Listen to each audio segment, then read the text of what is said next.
नमस्कार साथियों, रक्षा एकेडमी के प्लेटफॉर्म पे मैं अभिषेक तिवारी आपका स्वागत करता हूं। पिछली क्लास में हमने डिस्कशन किया था पूर्ण संख्याएं और प्राकृतिक संख्याएं क्या होती हैं। कुछ महत्वपूर्ण प्रश्नों को भी हमने देखा था कि किस प्रकार से हम मैथ के क्वेश्चंस के आंसर्स करेंगे। उसके बाद आज की क्लास में हम पूर्ण संख्याओं के गुण जो रह गए थे उनके बारे में डिस्कशन करेंगे, क्योंकि पिछले क्लास में हमने बहुत सारे गुण देख लिए थे। अब अगर बात करें तो अगला पूर्ण संख्याओं का जो गुण है वो कौन कौन सा गुण है, उसके पहले पिछली क्लास में हमने कौन कौन से देखे थे उसके बारे में एक बार समझ लेते हैं कि क्या क्या हमने पिछली क्लास में समझ लिया था।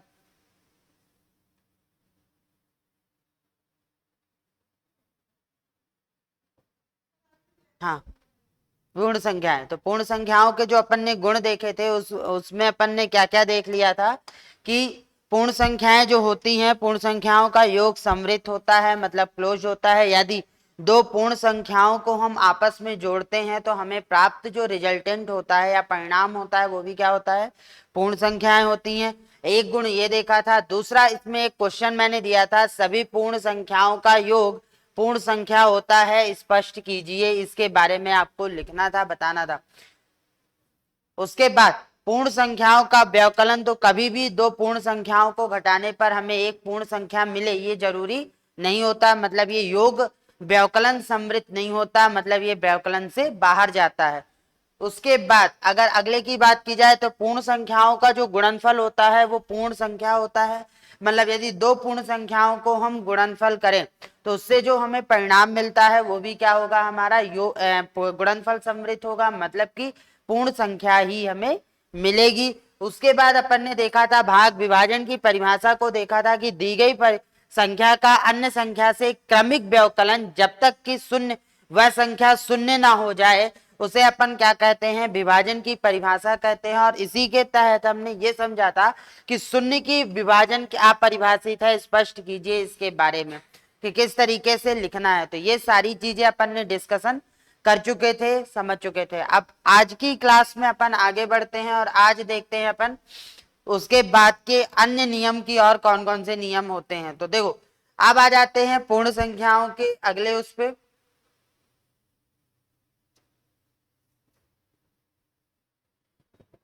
अब आ जाता है अगला नियम जो होता है, वो गुण होता है, वो होता है क्रम विनिमय नियम। क्रम विनिमय नियम, पूर्ण संख्याओं का क्रम विनिमय नियम जो होता है कि पूर्ण संख्याएं क्या होती हैं, क्रम विनिमय के रूल को फॉलो करती हैं। अब सबसे पहला क्या होता है, क्रम विनिमय क्या होता है। सबसे पहली बात तो पूर्ण संख्या हमने पढ़ चुके हैं, अपन छोड़ भी दो, अभी इसको भूल जाओ। अभी बात करते हैं क्रम विनिमय नियम की कि क्रम विनिमय नियम क्या होता है। तो देखो, अगर आपको मैं क्रम विनिमय समझाऊं, क्रम विनिमय समझाऊं, विनिमय मतलब क्या होता है, विनियमन, मतलब एक दूसरे की वैल्यू को क्या करना, पोजीशन को क्या करना, बदलना। और क्रम मतलब एक क्रम से। तो यानी यदि मुझे दो पूर्ण संख्याएं मिल जाए, मान लो कि माना ए और बी दो पूर्ण संख्याएं हैं हमारे पास। ये है कि हमने मान लिया कि ए और जो बी हैं वो दो क्या हैं, पूर्ण संख्याएं हैं। और उन ए और बी की जो दो पूर्ण संख्याएं हैं, और हमने क्या किया, ए और बी को आपस में जोड़ा, तो हमें क्या मिला, मान लो हमने ए और बी को जोड़ा और हमें एक पूर्ण संख्या मिली सी, जो रिजल्टेंट मिला सी। अब यदि मैं इसके उसको पलट दूं, इसके क्रम को पलट दूं, यानी मैं मान लू बी प्लस ए कर दूं, तब भी मुझे आंसर क्या मिलेगा, सी मिलेगा। और यही क्या कहलाता है, क्रम विनिमय कहलाता है। मतलब दो संख्याओं को यदि मैं 2+3 करूं या फिर 3+2 करूं, मुझे दोनों ही केस में क्या मिलेगा, 5 मिलेगा। और अगर दोनों ही केस में मुझे 5 मिलता है तो वो क्या कहलाता है, क्रम विनिमयता कहलाती है। तो क्रम विनिमयता क्या है कि यदि मैं संख्याओं के क्रम को उलट पलट कर दूं, तब भी मेरा जो रिजल्टेंट है, उन संख्याओं का जो परिणाम है, वो हमेशा वैसा ही आएगा जैसा आपका क्रम बदलने पर था। मतलब क्रम विनिमयता को अगर मैं पेपर में आपसे लिख दे कि क्रम विनिमयता क्या है, 3 मार्कर्स में क्रम विनिमयता क्या है, इसको आपको किस में बताना है, 3 मार्कर्स पे बताना है कि क्रम विनिमेयता क्या होती है। तो कैसे डिफाइन करोगे? क्रम मतलब हो गया क्रमिक, विनिमेयता मतलब हो गया क्या? विनियमन करना, उसको बदल देना। तो क्रम विनिमेयता का मतलब क्या हो गया कि यदि दो संख्याओं के क्रम को बदलकर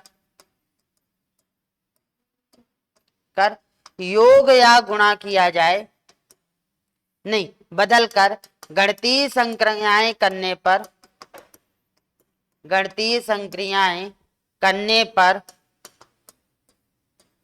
पर परिणाम में कोई अंतर नहीं आता है। इस गुण को क्रम विनिमेयता कहते हैं। इस गुण को क्या कहते हैं? क्रम विनिमेयता कहते हैं। मतलब यदि दो संख्याओं के क्रम को बदलकर उन पर गणितीय संक्रियाएं की जाएं तो उनके परिणाम में कोई अंतर नहीं आता। माना अगर मैं इसको मान लूं, अब इसको मैं 3 मार्कर्स में तो आपको सिर्फ इतना लिखना था और इसके साथ साथ ये लिख देना था a प्लस बी बराबर b प्लस ए, जहां a और b क्या है? संख्याएं हैं। इतना लिखकर चले आते आपको पूरा नंबर मिल जाता। लेकिन जब आप इसको 5 मार्कर में लिखोगे तो आपको ये लिखने और ये लिखने के बाद माना a और b दो पूर्ण संख्याएं हैं, सीधा सीधा ले लो, दो पूर्ण संख्याएं हैं। तो a plus B equal to B plus C. उदाहरण a बराबर 2 b बराबर 3। तो इस नियम से 2 प्लस 3 बराबर 3 प्लस 2, a प्लस बी बराबर b plus A, 5 equal to 5। ये आपका क्रम विनिमेयता प्रूफ हो गई।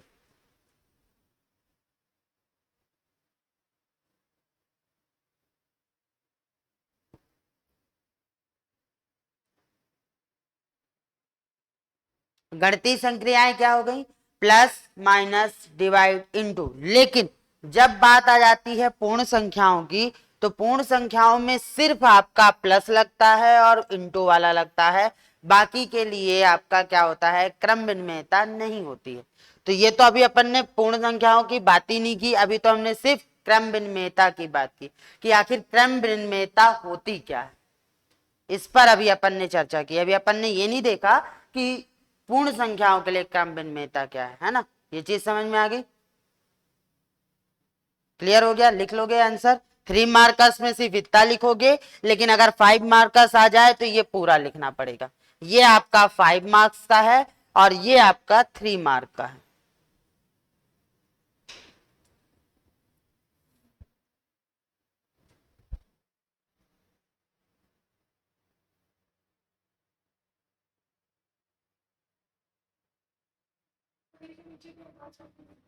देखो, ये हमने मान लिया कि a और b दो पूर्ण संख्याएं हैं। तो क्रम विनिमेयता क्या कहती है कि a प्लस बी या b प्लस ए कर लो, b प्लस ए क्या हो जाएंगे? बराबर होंगे।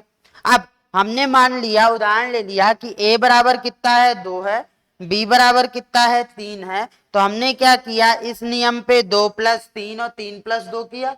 तो 2 प्लस 3 का रिजल्टेंट क्या मिल रहा है? 5 मिल रहा है। और यदि मैं 3 प्लस 2 करता हूं तब भी रिजल्टेंट क्या मिल रहा है? 5 मिल रहा है। मतलब प्रूफ हो गया कि क्रम विनिमेयता संख्याओं के परिवर्तन क्रम बदलने पर भी नहीं बदलती है, उनका परिणाम समान ही रहता है। ये 5 मार्कर में हो गया। और जब अगर ये 11 मार्कर में आएगा तो आपको वितरण नियम, साहचर्य नियम, क्रम विनिमय नियम तीनों समझाने को आएगा। और 3 मार्कर और 5 मार्कर में सेपरेट सेपरेट आएंगे, है ना? तो अब अगर बात की जाए तो अब हमारी बात यहाँ पे किसकी चल रही थी? क्रम विनिमय नियम किसके लिए?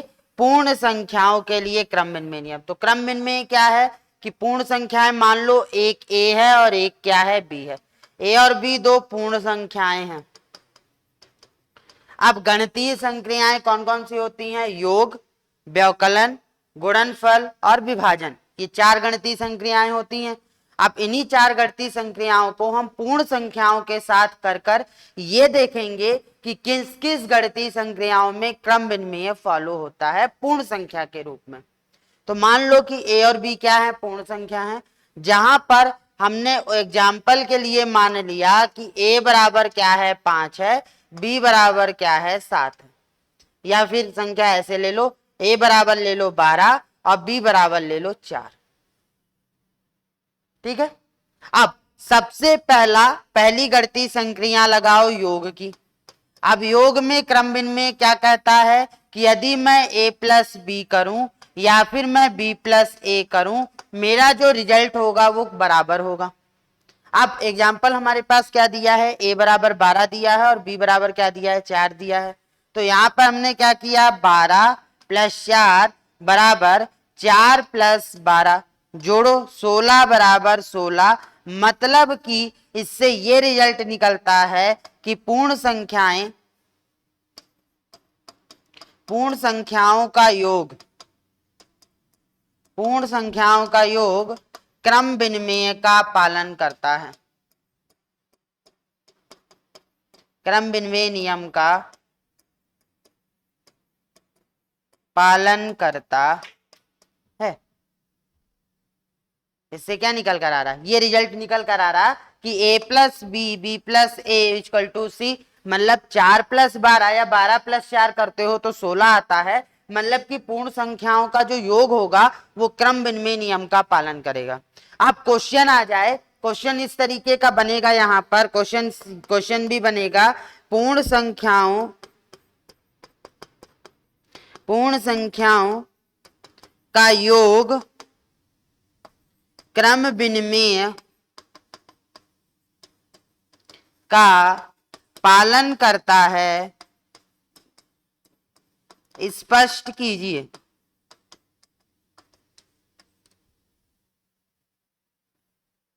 तो क्या करोगे, कैसे लिखोगे इसको लिखने के लिए बस इतना करना है आपको कि आपको पहले क्या बता देना है, सीधा सीधा मानना है कि माना a और b दो पूर्ण संख्याएं हैं।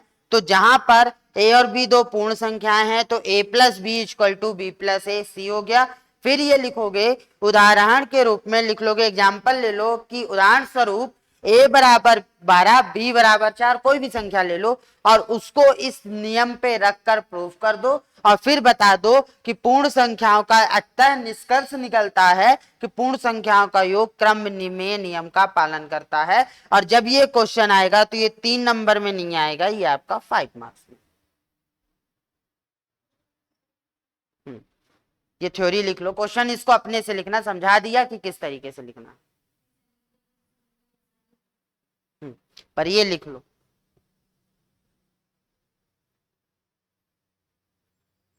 मैथ में जितने भी क्वेश्चंस बता रहा हूं क्लास में, वो सारे क्वेश्चंस एक कॉपी में लिखते जाना और उसके सबके आंसर्स लिखते जाना।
हो गया।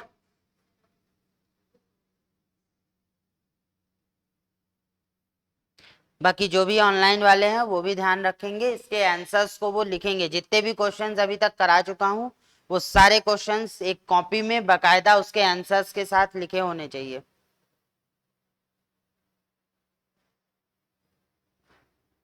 कौन कौन से क्वेश्चंस मैंने करा दिए हैं, अलग से कोई भी क्वेश्चन नहीं दूंगा, सारे क्वेश्चंस यहीं पे बताऊंगा थ्योरी समझाते समझाते।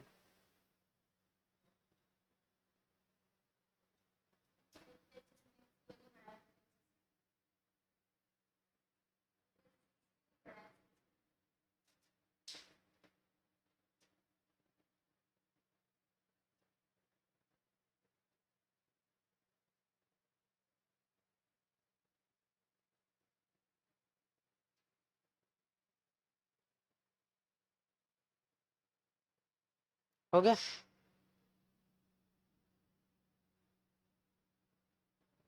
हो गया।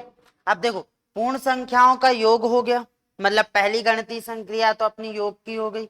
अब योग के बाद अगली गणितीय संक्रिया क्या आती है? व्यवकलन की आती है। तो व्यवकलन मतलब घटाना। तो अब अगली गणितीय संख्या क्या हो गई? व्यवकलन हो गया।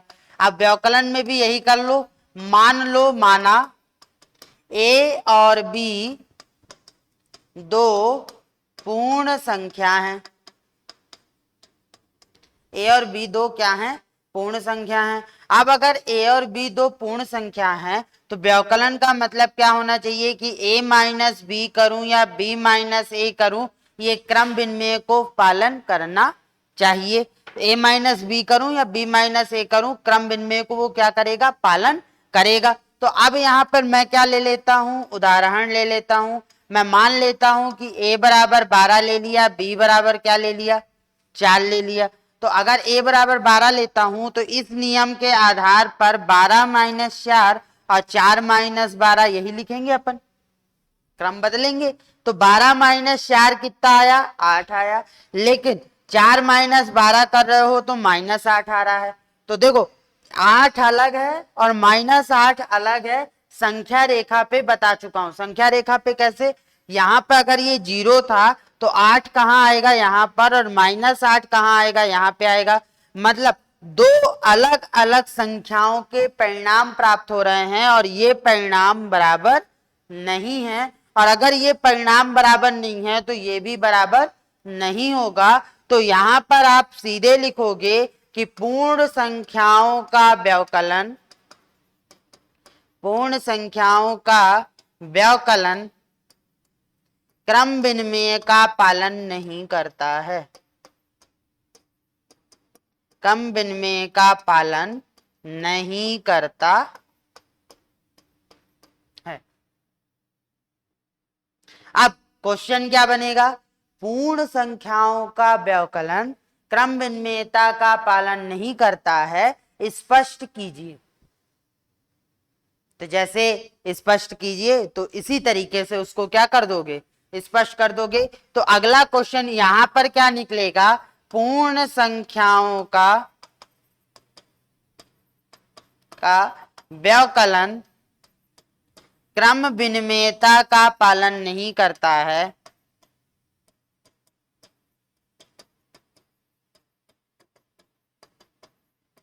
नहीं करता है, स्पष्ट कीजिए। लिख देना 5 मार्कर में, क्वेश्चन लिख लो, इसको बाद में लिख लेना अपना। हाँ, आंसर यही रहेगा, बस प्रॉपर अरेंज कर लेना। वैसे अरेंज भी नहीं करना है, बस इतना ही बताना है। ये आंसर ही लिखा है आपका पूरा, लिखने का फॉर्मेट यही रहेगा। मैथ में कोई फॉर्मेट नहीं, मैथ का कोई फॉर्मेट ऐसे ही होगा, प्रॉपर रहेगा।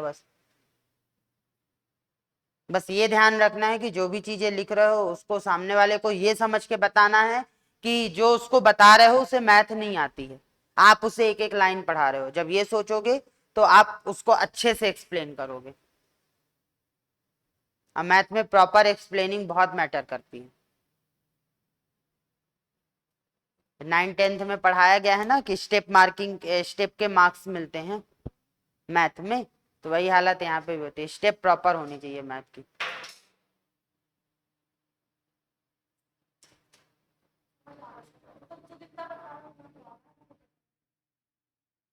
आएगा समझ में। आगे अभी न्यूमेरिकल्स भी सॉल्व करेंगे अगले टॉपिक में। अगला टॉपिक आपका अनुपात और समानुपात रहेगा मैथ में, तो उस पर भी आपको समझ में आएगा।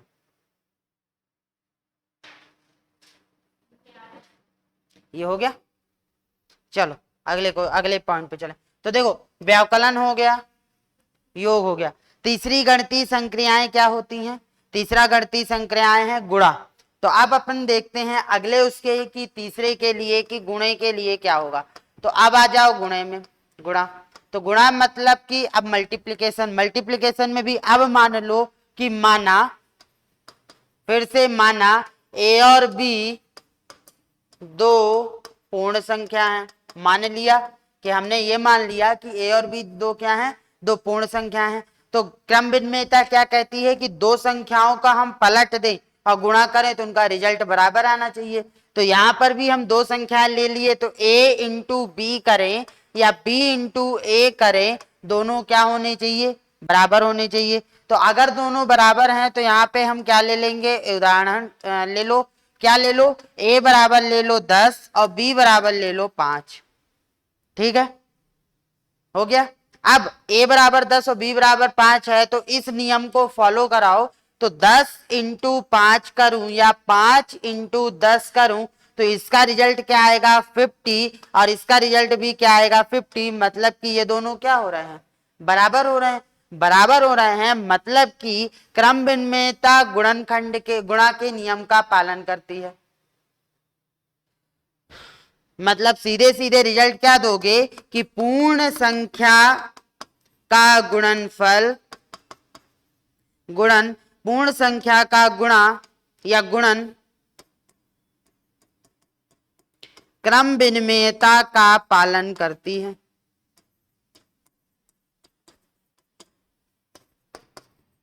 पालन करती है, बस। अगर ये क्वेश्चन थोड़ा सा और बड़ा, ये तो 3 मार्क में आ गया, अगर ये 5 मार्क्स पे आएगा तो एग्जाम्पल्स 2 दे दो, 3 दे दो, 2 या 3 संख्याओं का जूम करके एग्जाम्पल दे दो, तो उस पर और अट्रैक्टिव हो जाएगा कि आपने 3-4 संख्याएं लेकर बता दी क्रम भिन्नता में, है ना। तो अब इसका क्वेश्चन क्या बनेगा, इसका क्वेश्चन भी वही बनेगा, पूर्ण संख्याओं का गुणन क्रम भिन्नता का पालन करता है, स्पष्ट कीजिए।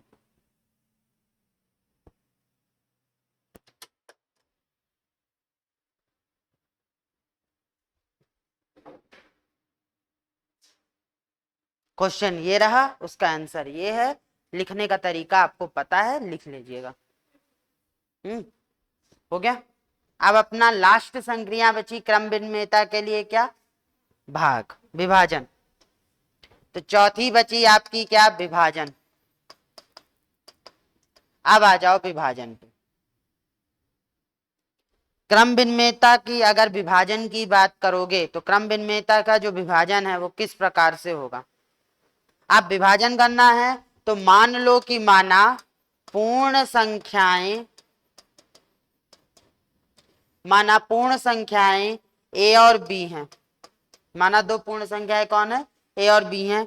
a और b हैं तो भाग में क्या होना चाहिए, यदि मैं a बटे b करूं बराबर b बटे a होना चाहिए, क्रम भिन्नता ये कहती है। अब हम पहले चेक करते हैं फिर देखेंगे कि फॉलो होता है कि नहीं। अब क्या करो, a बराबर ले लो, उदाहरण के लिए a बराबर ले लो 10, b बराबर ले लो 5। अब क्रम भिन्नता लगाते हो तो 10 बटे 5 करोगे और 5 बटे क्या करोगे, 10 करोगे, यही होगा। 5 2 जा, तो यहाँ तो 2 आया, लेकिन 5 1 जा, 5 2 जा 1/2 आया। क्या संख्याएं बराबर हैं, ये 2 है और 1/2 कितना होता है 0.5। संख्याएं बराबर नहीं है मतलब क्रम भिन्नता फॉलो नहीं होती है। तो यहां पर आप रिजल्ट दे सकते हो कि पूर्ण संख्याओं का विभाजन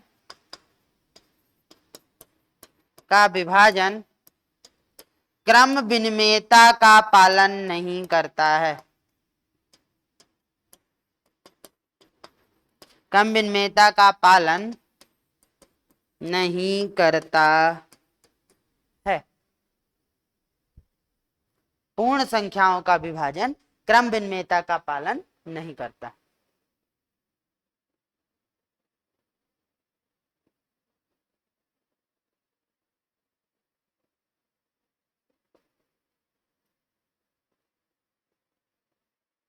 क्लियर हो गया।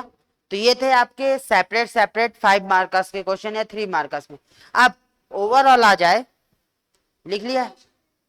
हाँ, पूर्ण संख्याओं का विभाजन क्रम भिन्नता का पालन नहीं करता है, स्पष्ट कीजिए। इसी नियम के साथ क्या लगा लो, स्पष्ट कीजिए लगा लो तो क्वेश्चन बन जाएगा ये।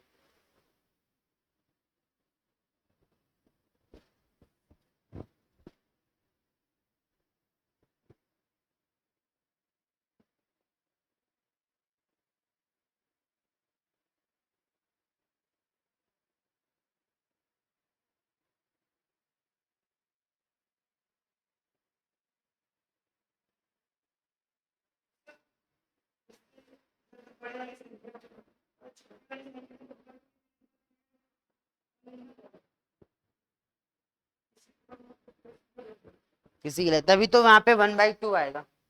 पर अपन क्या करते हैं, जब अपन एडवांस मैथ पढ़ते हैं तो अपन ये 1 1 जा 2 2 जा ये 9 10th में 6 7 में पढ़ाया जाता है। इसलिए वो बताया नहीं जाता, डायरेक्टली लिखा जाता है 5/10 मतलब 1/2 डायरेक्टली लिखते हैं। पर यहाँ पे हम जो पढ़ रहे हैं उसके हिसाब से हमें ये पता है कि मैथ किसी को नहीं आती, इसलिए हम एक एक लाइन बता रहे हैं यहाँ पे। इसलिए अब इस पे यदि ये तो छोटे छोटे 3 मार्कर्स और 5 मार्कर्स बन गए। अब अगर इसमें 11 मार्कर का क्वेश्चन बना दिया जाए तो बनेगा क्या, बनेगा 11 मार्कर का क्वेश्चन इसमें ऐसे बनेगा, पूर्ण संख्याओं के लिए क्रम विनिमेयता को समझाइए। नियम के लिए, पूर्ण संख्याओं के लिए क्रम विनिमेयता नियम को समझाइए।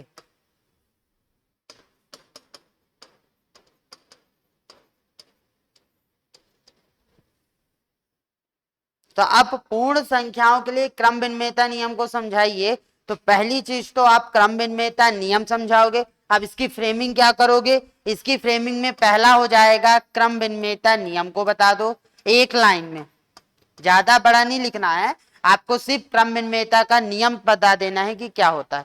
उसके बाद पूर्ण संख्याएं मान लो, पूर्ण संख्याएं ए और बी मान लो, और ए और बी के साथ इसके उदाहरण मान लो कि ए बराबर क्या है, ए बराबर मान लो 15 है और बी बराबर कितना है, यहां पर 5 है, मान लिया। अब जितनी भी गणितीय संक्रियाएं अभी तुमने चारों की हैं स्टेप बाय स्टेप, वो चारों गणितीय संक्रियाएं एक्सप्लेन कर दो। संक्रियाएं, चारों संक्रियाओं को बता दो और लास्ट में निष्कर्ष दे दो कि पूर्ण संख्याओं का, निष्कर्ष क्या दे दोगे कि पूर्ण संख्याओं का क्रम विनिमेयता सिर्फ योग और गुणन में फॉलो होता है, बाकी में नहीं होता। तो 2 लाइन में 2 पॉइंट्स दे दो, 2 पॉइंट्स पे पूरा निष्कर्ष दे दो। पहले पॉइंट पे दे दो कि पूर्ण संख्याओं का क्रम विनिमेयता योग और गुणन को फॉलो करता है, पालन करता है, योग और गुणन के लिए पालन करता है। और दूसरे वाले में दे दो पूर्ण संख्याओं की क्रम विनिमेयता विभाजन और व्यवकलन में पालन नहीं करती है।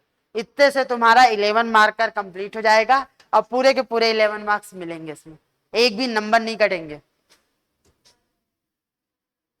तो ये क्वेश्चन लिख लो, इसको आपको लिखना है, मैंने समझा दिया कि फ्रेमिंग क्या रहेगी।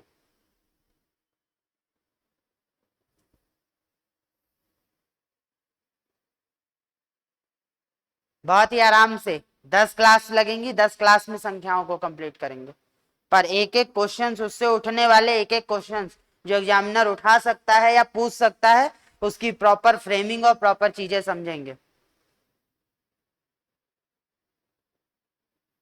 तो मैंने आपको अभी तक जितना पढ़ा है उसमें से कई सारे क्वेश्चंस दे दिए हैं, वो अगर कुछ भी करो तो थ्योरी के साथ वो सारे क्वेश्चन एक कॉपी में फ्रेम करते जाना एक क्रम से, रिवीजन करने में और पढ़ने में आसानी होगी।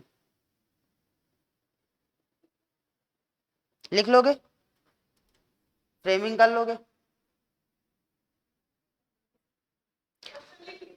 हम पूरी क्लास की पीडीएफ भेज देंगे, मत खींचो स्क्रीनशॉट, हम खुद भी उसके सारे क्वेश्चन फ्रेम करेंगे ना। हम हट जाते हैं,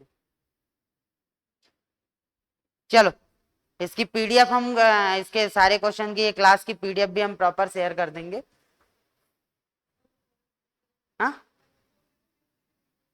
इसकी कर देंगे ना, तो इस पे जितने भी क्वेश्चंस हैं वो सारे क्वेश्चंस आपके पास रहेंगे, प्रॉपर लिख लेना। अगला, अगली चीज तो क्रम विनिमेयता समझ में आ गई।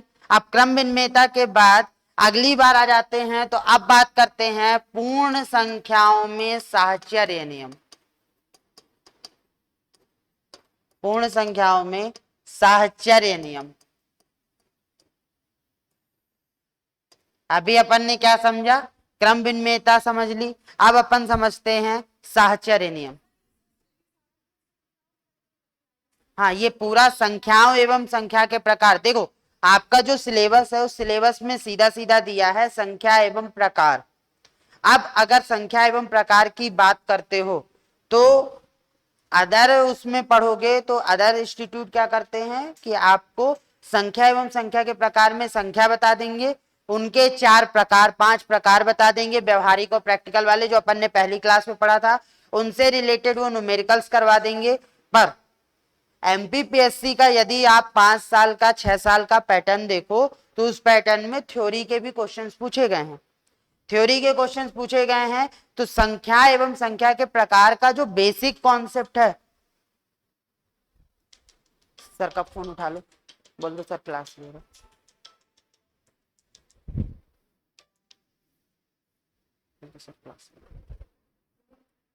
तो संख्या एवं संख्या का जो प्रकार है उस संख्या एवं संख्या के प्रकार में आपको अब क्या करना है कि थ्योरी को छोड़कर, जो थ्योरी है उस थ्योरी को छोड़कर आपको न्यूमेरिकल्स को भी साइड में रखना है, थ्योरी पहले क्लियर करनी है। जैसे ये नियम है, अब अगर तुम्हें क्रम विनिमेयता नियम नहीं समझ में आया कि a प्लस बी बराबर बी प्लस ए होता है, जब अपन आगे लाभ हानि पढ़ेंगे, अनुपात समानुपात पढ़ेंगे, SICI मतलब साधारण ब्याज चक्रवृद्धि ब्याज पढ़ेंगे, उसके अलावा अपन सांख्यिकी पढ़ेंगे, सांख्यिकी के अलावा प्रायिकता पढ़ेंगे, तो वहां पे इन्हीं नियमों का पालन होगा। अब मैं वहां पर डायरेक्टली लिख दूं क्रम विनिमेयता लगा दिया है मैंने और सॉल्व करा दूं तो क्या होगा, चीजें आपको नहीं समझ में आएंगी। और क्वेश्चंस कैसे राइज होते हैं वो क्वेश्चंस भी बता दिए, और यही सारे क्वेश्चंस आपके किस में आए हुए हैं, एनसीईआरटी में आए हुए हैं। और अभी जो करेंटली अगर देखा जाए 2 या 3 साल का, तो 2 या 3 साल में डिफरेंट डिफरेंट सब्जेक्ट से क्वेश्चंस उठे हैं, एनसीईआरटी से ही उठाए गए हैं। तो ये सारे नियम अपने को क्या होना चाहिए, पता होना चाहिए, और संख्याओं को पूरा कंप्लीट करना। जैसे अपन ने अभी प्राकृतिक संख्याएं पढ़ी, फिर पूर्ण संख्याओं के सारे नियम पढ़ रहे, फिर पूर्ण संख्याओं के सारे नियम पढ़ने के बाद अपन परिमेय संख्या पढ़ेंगे, पूर्णांक पढ़ेंगे, वहां पे भी क्रम विनिमय लगेगा, वहां पे भी साहचर्य लगेगा, लगता है कि नहीं लगता है वो वहां देखेंगे। तो एक बार मैं ये डिटेल में समझा रहा हूं, फिर आगे की संख्याओं में वो चीज मैं शॉर्ट में समझा दूंगा, क्योंकि तुम्हें पता है कि क्रम विनिमयता को कैसे लगाना है, आपको ये पता है कि साहचर्य नियम को कैसे लगाना है। अगर क्वेश्चन अराइज भी होता है पूर्णांक के लिए या परिमेय संख्याओं के लिए तो आप उसको इजीली अप्लाई कर सकते हो, क्योंकि एक के लिए आपने अच्छे से उस चीज को क्या कर लिया है, समझ लिया है। तो ये जो चैप्टर है आपका संख्या एवं संख्या के प्रकार वाला चैप्टर है, ये थोड़ा सा लंबा चैप्टर है, 6 से 7 क्लासेस इसमें होंगी, लंबी लंबी, पर वो 6 से 7 क्लासेस आपके पूरे मैथ का कॉन्सेप्ट क्लियर कर देंगे, इसलिए। तो अब आ जाओ साहचर्य नियम। साहचर्य नियम मतलब क्या होता है, साहचर्य का मतलब होता है साथ में। अब साथ में होने का मतलब ये होता है कि यदि मैं मान लू कि माना ए बी, पहले तो अपन साहचर्य नियम की बात करते हैं, उसके बाद बात करेंगे पूर्ण संख्याओं की। तो सबसे पहले अगर हम साहचर्य नियम की बात करते हैं तो माना ए बी सी 3 संख्या है, कौन सी संख्या है मतलब नहीं है, किस प्रकार की संख्या है हमें नहीं पता, हम तो ये जानते हैं कि ए बी और सी क्या है, हमारी 3 संख्याएं हैं। अब अगर ये 3 संख्याएं हैं तो साहचर्य नियम के अनुसार यदि मैं ए प्लस बी को साथ में जोड़ूं फिर सी को जोड़ूं, या फिर मैं ए को छोड़कर पहले बी प्लस सी को जोड़ूं और फिर ए को जोड़ूं, तो इससे कोई भी परिणाम में कोई भी अंतर नहीं पड़ेगा। मतलब मैं ए और बी को साथ में ले लूं और उसके बाद सी जोड़ूं तो क्या बना, साहचर्य। यहाँ पे यदि मैं बी और सी को साथ में ले लूं, ए को बाद में जोड़ूं तो क्या बनेगा, ये भी साहचर्य। तो इसके अंतर में कोई फर्क नहीं पड़ेगा, या इसके जोड़ में कोई फर्क नहीं पड़ेगा परिणाम में। परिणाम आपका हमेशा बराबर होगा किसके, डी के। जैसे एग्जाम्पल ले लूं, उदाहरण ले लूं, तो उदाहरण में मैं क्या बोलूं कि a बराबर 5 है, b बराबर 4 है, c बराबर 3 है ना। अब मैं इसको इस नियम पे फॉलो करूं तो 5 + 4 ब्रैकेट में +3 और 5 + 4 + 3 यही होगा। अब पहले हम ब्रैकेट को सॉल्व करते हैं, हमने बर्ड मास में पढ़ा है, बचपन से पढ़ते आ रहे हैं। ब्रैकेट को सॉल्व करोगे तो 9 + 3, यहाँ पे क्या हो गया 5 + 7। अगर 9 + 3 करते हो तो 12 आता है, 7 + 5 करते हो तो 12 आता है, मतलब परिणाम क्या आ रहा है, बराबर आ रहा है। और यही क्या कहलाता है, साहचर्य नियम कहलाता है। यही आपका क्या कहलाता है, साहचर्य नियम कहलाता है कि हम साथ में लेकर चलें। साहचर्य मतलब साथ में लेकर संख्याओं को में गणितीय संक्रियाएं करना, है ना। तो अब आ जाओ अपने क्वेश्चंस की तरफ, हेडिंग की तरफ, कि पूर्ण संख्याओं का साहचर्य नियम। इतना नोट डाउन कर लिया। और क्वेश्चन क्या है, क्वेश्चन आपका 3 मार्कर्स यहां से राइज होगा, साहचर्य नियम क्या है। तो जैसे क्रम में समझाया था वैसे साहचर्य समझाया है, इसकी आंसर की फ्रेमिंग आप खुद करोगे, कर लोगे, नहीं खुद लिखोगे।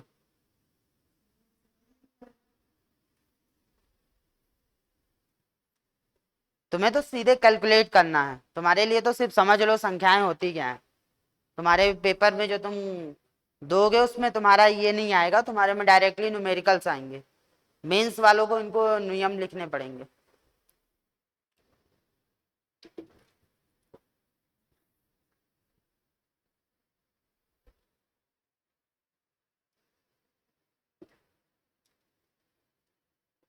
और अन्य किसी एकेडमी को भी ये भी नहीं पता कि हमें मैथ में पढ़ाना क्या है। डी रिजल्टेंट है, परिणाम है। मतलब चाहे तुम a+b+c करो या a+b+c करो, हमेशा परिणाम डी ही आएगा। रिजल्ट है, ये परिणाम है।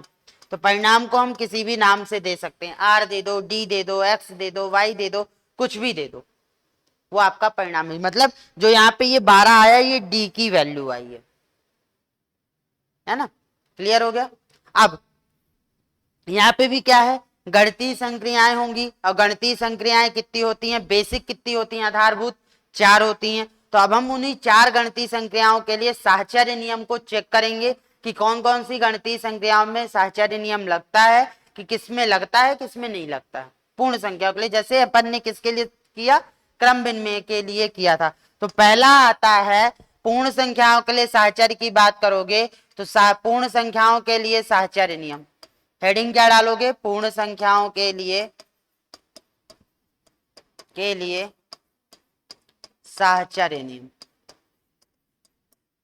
अब पहली गणितीय संक्रिया क्या होती है, पहली गणितीय संख्या होती है योग।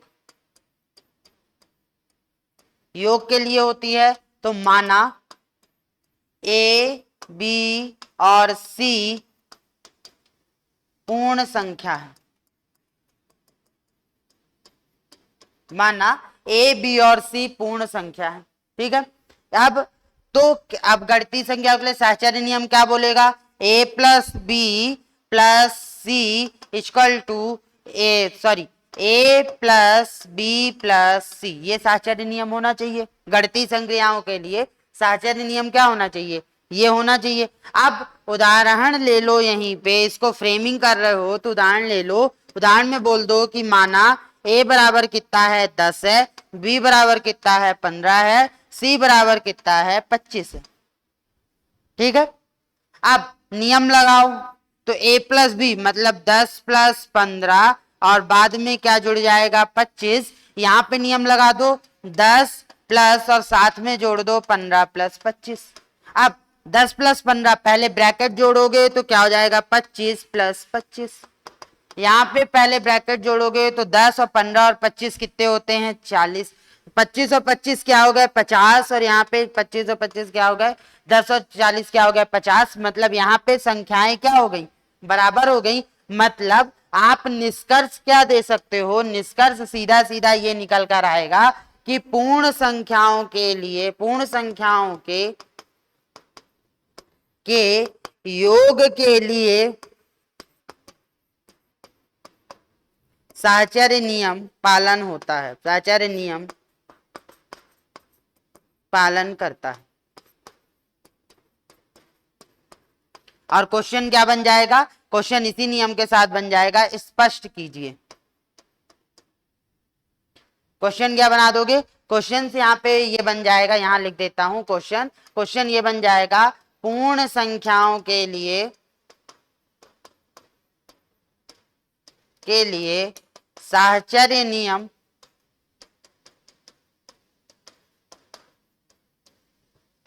पालन करता है, स्पष्ट कीजिए।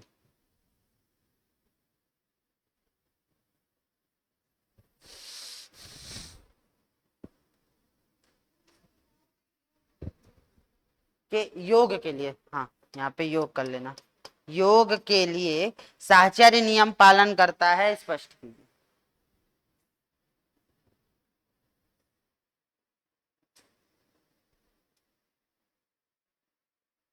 दिख रहा है, हट जाता हूं मैं।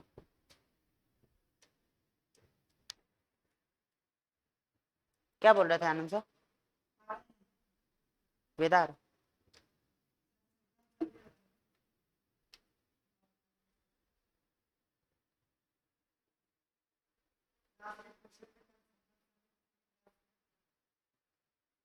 रजिस्टर रखा है ना?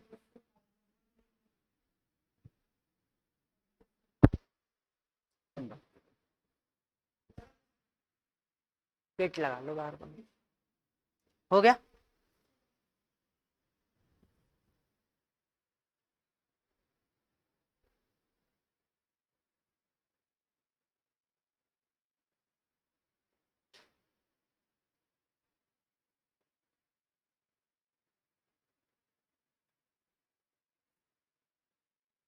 क्वेश्चन लिख लो, इसके क्वेश्चंस लिख लो, इसकी फ्रेमिंग घर पे बैठ के करना।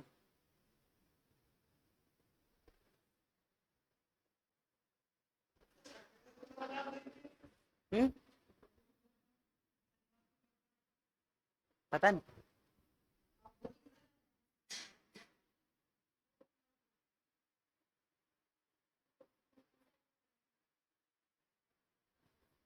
जल्दी जल्दी लिखो बेटा, रिकॉर्डिंग चल रही है, इतनी देर तक हम रिकॉर्डिंग में खड़े नहीं हो सकते।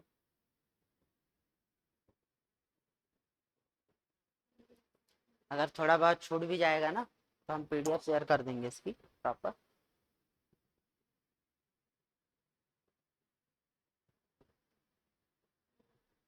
हो गया। अब अगला आ गया पूर्ण संख्याओं के लिए आपका साहचर्य नियम, योग के लिए हो गया। अब योग के लिए अगला आ जाता है, दूसरा आता है व्यवकलन। व्यवकलन के लिए दूसरी गणितीय संक्रिया क्या है, व्यवकलन है। तो क्या व्यवकलन के लिए साहचर्य नियम पालन करता है, ये चेक करना है। तो अब देखो यहाँ पे क्या करोगे कि वही कर लो, माना ए बी और सी तीन पूर्ण संख्या हैं, ए बी और सी तीन पूर्ण संख्या हैं। ए बराबर मान लो कितना हो गया 15, बी बराबर मान लो, तो पूर्ण संख्या क्या हो जाएगा, ए माइनस बी माइनस सी बराबर ए माइनस बी माइनस सी, यही होना चाहिए। अब इसको प्रूफ करते हैं कि क्या ये होता है कि क्या ये नहीं होता है। तो यहां पर आप क्या बोलोगे, उदाहरण स्वरूप मान लो ए बराबर क्या है 10 है, बी बराबर क्या है 15 है और सी बराबर क्या है 20 है।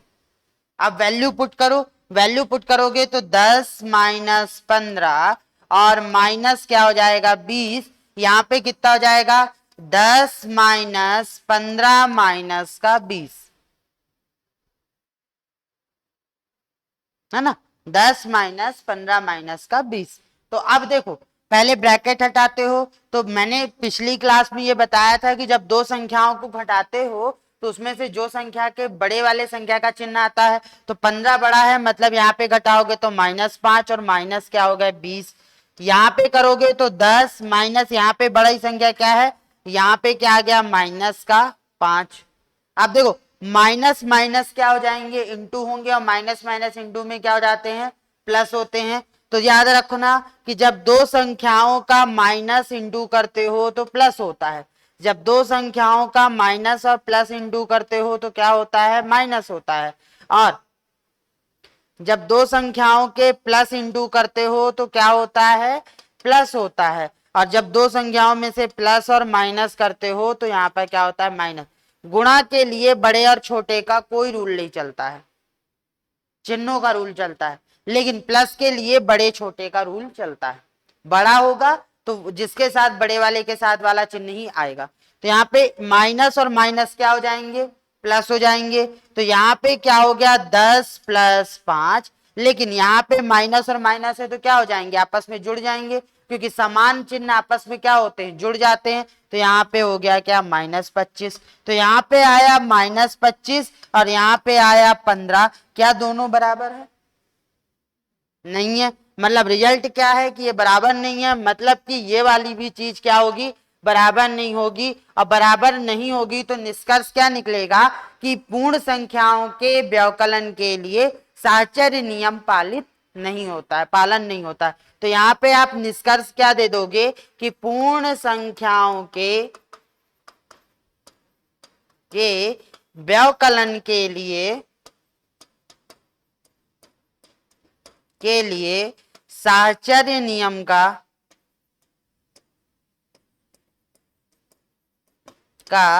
पालन नहीं होता है। और अगर यहीं पे मैं लगा दूं स्पष्ट कीजिए, तो ये आपका क्या बन जाएगा, एक क्वेश्चन बन जाएगा। ये नोट है, ये आपको पेपर में नहीं लिखना, ये तो आपको समझाने के लिए नोट है एक प्रकार का।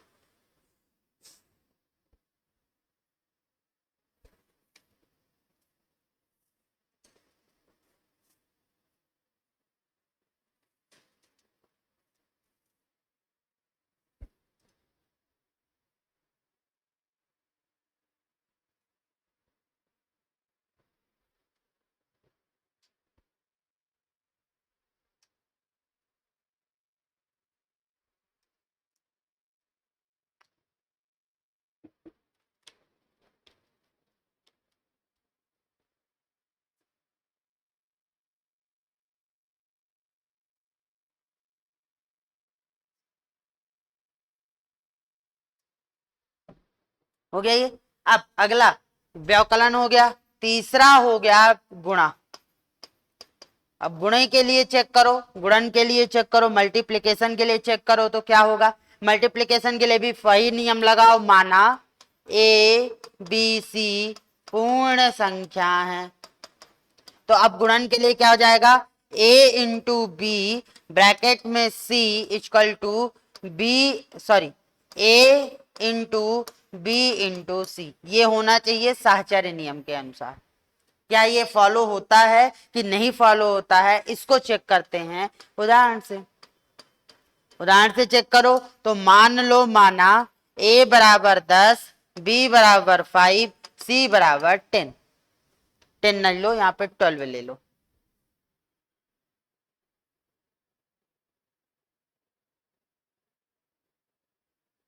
ठीक है। अब ए और बी के लिए तो यहां पे रखोगे तो क्या हो जाएगा, 10 into 5 into 12 equal to 10 into 5 into 12। इस नियम पे रख दो, पुट कर दो वैल्यू को। वैल्यू को पुट करोगे तो पहले ब्रैकेट खोलते हैं, हमेशा ब्रैकेट के अंदर का करते हैं। तो 10 इंटू 5 तो कितना हो जाएगा, 10 इंटू 5 50 इंटू क्या हो जाएगा 12। यहाँ पे 10 इंटू 12 इंटू 5 कितना हो जाएगा, 60 हो जाएगा। अब 12 में 5 का करोगे तो 12 5 जा 60 और एक जीरो बढ़ा दोगे तो 600। यहाँ पे 60 10 जा क्या होता है, 600। तो देखो संख्या बराबर हो गई, संख्या बराबर हो गई। मतलब यहाँ पे निष्कर्ष क्या निकल के आया कि पूर्ण संख्याओं का गुणन साहचर्य नियम का पालन करता है।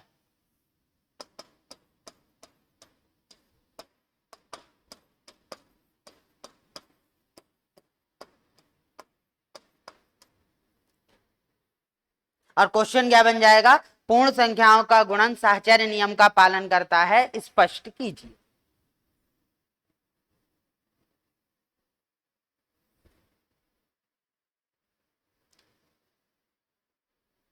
जिन्हें ऑनलाइन मेरे नोट्स का इंतजार है ना, तो मेरे नोट्स में इतनी डिटेल में चीजें नहीं लिखी, सिर्फ शॉर्ट्स में लिखे हैं, शॉर्ट में मैंने निपटाया है। तो कृपया करके क्लास देखते हुए नोट्स बना लीजिएगा, भले चाहे क्लास को आराम से देखिए। मैं क्वेश्चंस अपने पेपर में नहीं लिखे हैं मैंने अपने नोट्स में, सिर्फ क्लास में बता रहा हूँ क्वेश्चंस।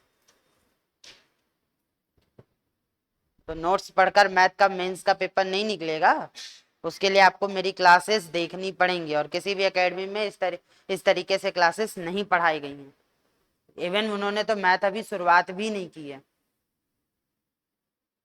तो नोट्स बनाते जाइएगा, ऑनलाइन ऑफलाइन दोनों। अब चौथा बचा, चौथा क्या है, लास्ट साहचर्य नियम के लिए लास्ट विभाजन नियम। ये सारी प्रॉपर्टी क्या है, सॉरी विभाजन के लिए, ये सारी जो साहचर्य क्रम में है, ये जितना भी पढ़ रहे हो, ये पूर्ण संख्याओं की विशेषताएं हैं, है ना। और संख्याओं के प्रकार लिखा है, तो प्रकार में आपको एक एक संख्या के प्रकार की विशेषताओं को भी बताना पड़ेगा, पढ़ना पड़ेगा। कि अगर उसने प्रकार में पूछ लिया, कि डिटेल में पूछ लिया, तो फिर आपको पता होना चाहिए कि हाँ हमसे क्वेश्चंस आ रहे हैं, है ना। अब विभाजन की बात करो तो वही चीज कर लो। पूर्ण संख्याएं कौन कौन सी मान लो, पूर्ण संख्याएं मान लो ए बी और सी, ए बी और सी। अब ए बी और सी मानते हो तो विभाजन का नियम क्या कहेगा, A divide by B divide by C equal to A divide by B divide by C. ये होना चाहिए, ये होना चाहिए, ये है नहीं। हम नियम में ये सिर्फ ये बोल रहे हैं कि ये होना चाहिए। अब हम पहले प्रूफ करेंगे, फिर देखेंगे कि ये हो रहा है कि नहीं हो रहा है। तो अब उदाहरण ले लो, उदाहरण में ले लो तो मान लो, मान लो तो क्या मान लो कि माना a बराबर कितना हो गया 10, a बराबर मान लो, यहाँ पे 10 मत मानो, a बराबर मान लो 20, b बराबर मान लो कितना 5 और c बराबर मान लो 2, है ना। आप वैल्यू पुट करो, इस वाले में वैल्यू पुट करो तो कितनी हो जाएगा 20 डिवाइड बाई 5 डिवाइड बाई 2, और यहां देखो तो 20 डिवाइड बाई 5 डिवाइड बाई 2।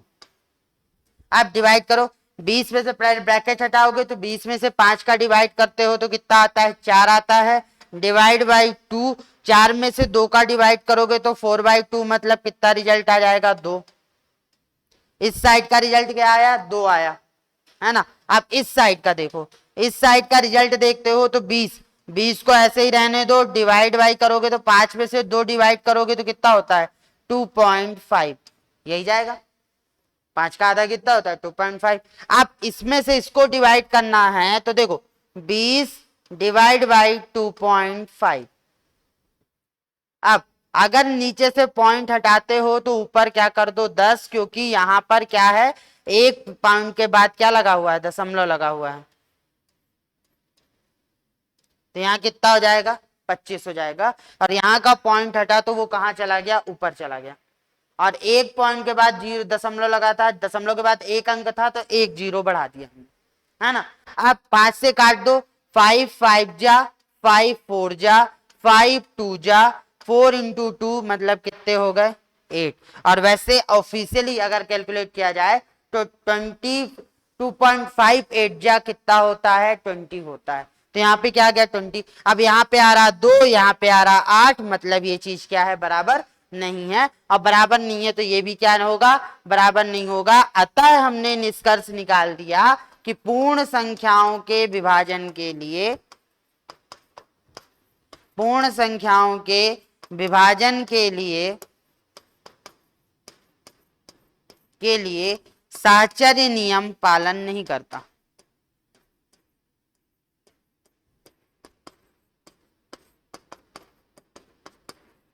नहीं करता। और स्पष्ट करने को कह दे तो स्पष्ट कीजिए, तो स्पष्ट कर देना। अब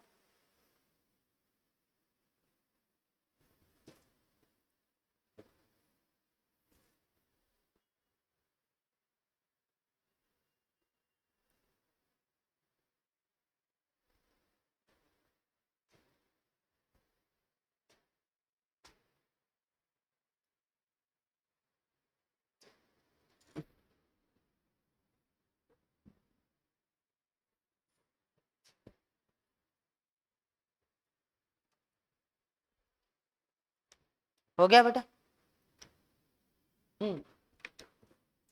अब इसी सबको मिला के एक 11 मार्कर बनेगा। वो 11 मार्कर क्या बनेगा? पूर्ण संख्याओं के लिए, पूर्ण संख्याओं के लिए साहचर्य नियम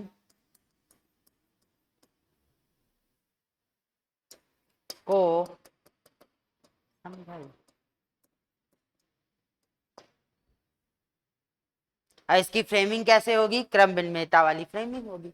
समझा चुका हूं क्या है।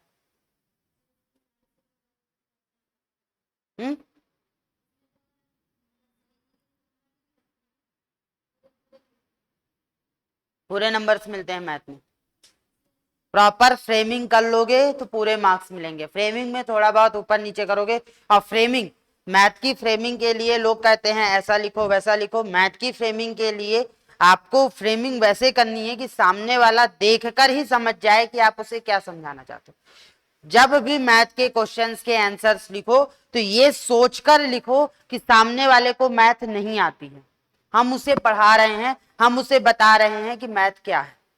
और जब आप ये सोचोगे तो आप उसको वेल डिफाइन करोगे, और जितना अच्छे से आप डिफाइन करोगे उतने ही मार्क्स पाओगे। मैथ का कॉन्सेप्ट ये होता है। चाहे वो आप मैथ का लिखो, चाहे वो आप साइंस के कोई क्वेश्चंस लिखो, चाहे वो आप टेक्नोलॉजी के कोई क्वेश्चंस लिखो, मतलब पेपर थर्ड को आप फ्रेमिंग करते समय बस इतना ध्यान रखो कि आपके शब्दों की मर्यादा ऐसी होनी चाहिए कि आप ये सोचकर लिख रहे हो कि सामने वाले को कुछ नहीं आता है। और जब सामने वाले को आप समझाने की कोशिश करोगे, आप समझाने का मतलब ये नहीं है कि आप उसी टॉपिक को एकदम समझा ही दो फिर अच्छे से डिटेल में, ऐसा भी नहीं करना। पर उसकी प्रॉपर फ्रेमिंग हो कि एक एक स्टेप प्रॉपर हो, एक भी स्टेप बीच में ऐसी ना हो कि आपको पहले लिखना चाहिए था, अब जैसे इसमें लिख लो तो मैं पहले क्या लिखूं, मैंने इस नियम को पे क्या किया कि मैंने यहाँ पे जो इक्वल नॉट लगाया है, ठीक है ना, मैं क्या करूं, पहले मैं इसको समझा दूं, उदाहरण दे दूं, फिर पूर्ण संख्याएं मानूं, फिर ये समझाऊं, तो मेरा क्या हो गया, स्टेप गलत हो गई। तो स्टेप भी प्रॉपर जिस क्रम में आती हैं उस क्रम में स्टेप भी आनी चाहिए। तो ये था आपका पूर्ण संख्याओं का क्या, साहचर्य नियम। 11 मार्कर का क्वेश्चन भी आपका बन गया। अब अगला नियम और अगले दो नियम, दो विशेषताएं बची हैं, उनको भी कंप्लीट कर लो इसी में, तो ये क्लास कंप्लीट हो जाए। अगली विशेषता है योग पर गुणन का वितरण। अगला नियम है पूर्ण संख्याओं के लिए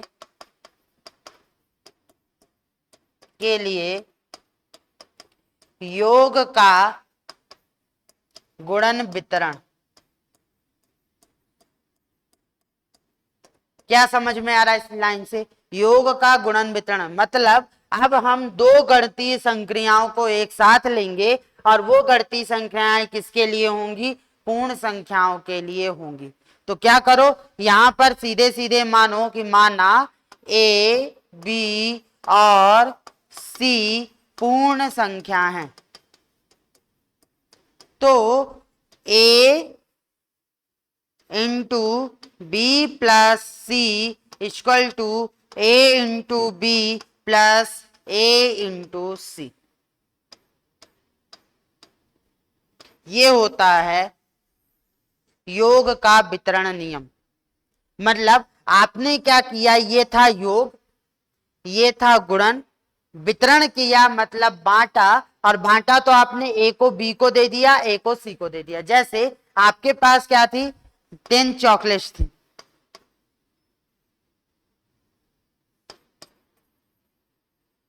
10 चॉकलेट थी। आपके पास कितने लोग हैं, 2 लोग हैं, तो आप अगर 2 लोगों को 10 चॉकलेट देते हो तो आपके पास 2 चॉकलेट है, तो यदि मान लो आपने 5 + 5 कर लिया, आप दोनों को बराबर दे रहे हो, तो एक को 5 दी, दूसरे वाले को क्या दे दी, 5 दे दी। मतलब यहां पर 2 व्यक्ति हो गए, 1 और 1। तो यहाँ पे जब 2 व्यक्ति हो गए तो इसको भी 5 मिली, इसको भी 5 मिली। मतलब क्या हो गया, 2 इंटू 5 + 5, 2 नहीं होगा, यहाँ पे 1 होगा, क्योंकि व्यक्ति क्या है, कॉमन है ना एक। तो 1 इंटू 5 + 5, तो टोटल कितना हो गया, 10 इंटू 1 बराबर कितना हो गया, 10 हो गया। तो यही चीज यहां पर भी है कि आप क्या कर रहे हो, आप ये देख रहे हो कि 2 एक कॉमन है, ये उनके बीच का योग किया फिर गुणा करो, या फिर दोनों के उस संख्या का दोनों में गुणा कर दो और फिर योग करो, बराबर बात बराबर ही है। मतलब दोनों को जोड़कर इंटू करो या फिर दोनों में अलग अलग इंटू करके जोड़ो, दोनों की चीज क्या होगी, जो रिजल्ट आएगा वो बराबर होगा। अब इसको प्रूफ करना है तो इसको प्रूफ करने के लिए मान लो उदाहरण के लिए a बराबर 5, b बराबर 10 और c बराबर 15। ठीक है, अब रखो यहां पे 10 into 10 plus 15 equal to 10 into, sorry 5 है ना यहाँ पे, 5, फिर 5 इंटू 10 प्लस 5 इंटू 15, यही होगा। अब यहां देखो, पहले ब्रैकेट खोलोगे तो कितना हो जाएगा, 25 इंटू 5 तो कितने हो गए, 125 हो गए, हुए। अब इधर सॉल्व करो, इधर देखो तो 5 में से 10, 5 इंटू 10 कितने हो गए 50, प्लस 15 इंटू 5 हो गए 75, 50 और 25, 75 कितने होते हैं 125। दोनों जगह वैल्यू बराबर आ रही है, दोनों जगह बराबर आ रही है, मतलब पूर्ण संख्याओं के लिए योग का गुणन वितरण फॉलो करता है। स्पष्ट करने को आएगा, स्पष्ट कर देना। और ये 11 मार्कर्स में नहीं आएगा, ये आएगा हमेशा 5 मार्क कि पूर्ण संख्याओं के लिए योग का गुणन वितरण नियम स्पष्ट कीजिए।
हो गया, लिख लोगे।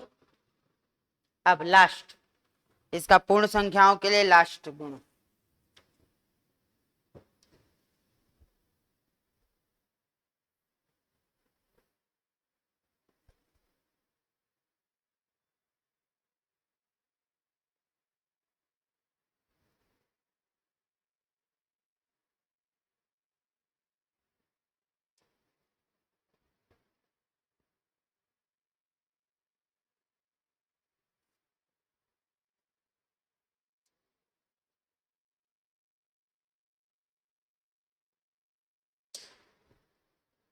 हो गया। ये लास्ट में लास्ट नियम है, पूर्ण संख्याओं के लिए तत्समक अवयव, तत्समक अवयव यानी आइडेंटिफाई एलिमेंट, आइडेंटिफाई एलिमेंट क्या होता है आइडेंटिफाई।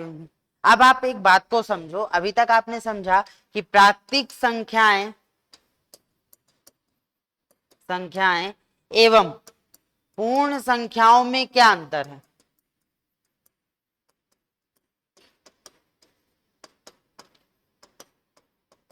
प्राकृतिक संख्याएं और पूर्ण संख्याओं में क्या अंतर है, सिर्फ एक चीज का अंतर है।